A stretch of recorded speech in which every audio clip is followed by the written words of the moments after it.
Mason bees need tiny cavities and gaps above ground to lay their eggs. In nature, they typically use hollow twigs, old beetle nests, rotten branches, or even shells. By providing a bee house with the right size tubes, we can help out our little friends with their real estate search, so they can help out our gardens with their pollination service. In this video I will show you how to build a simple mason bee house from a single fence board. Nothing fancy, but the bees will love it. Welcome to Nature Yard Life. This is a simple cedar fence board. You can pick it up at any big box store or lumber yard for a few dollars. I'm going to measure out and cut each piece based on a simple drawing plan I made ahead of time. It's always a good idea to sketch something up before you start, and remember, measure twice, cut once.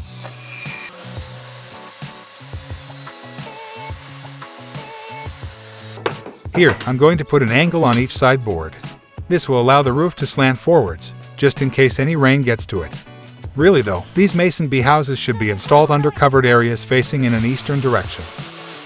The bees need the morning sun to warm up their bodies before they can start to fly.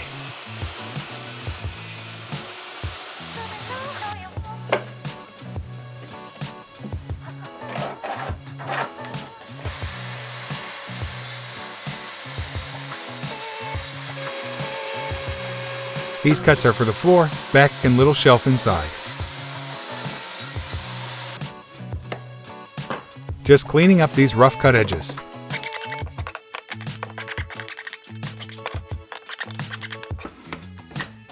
I'll put this together with my brad nailer.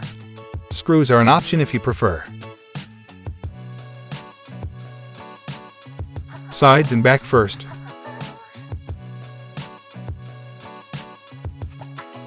Then the bottom.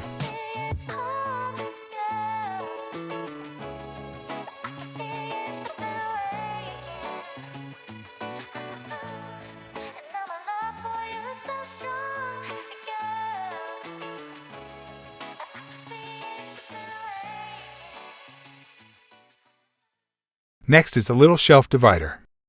The tubes will go on top of the shelf and the mason bee cocoons will go underneath.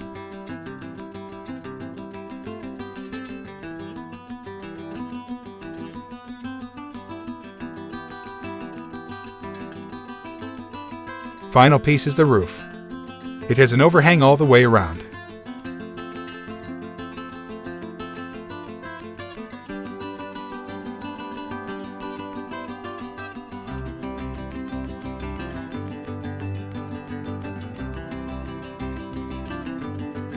This piece of scrap will work as an attachment for wherever you decide to place the house.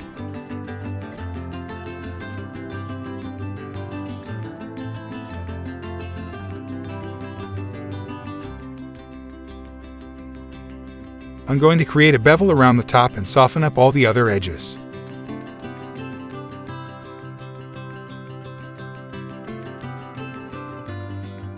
Sanding is a nice touch, well worth the elbow grease.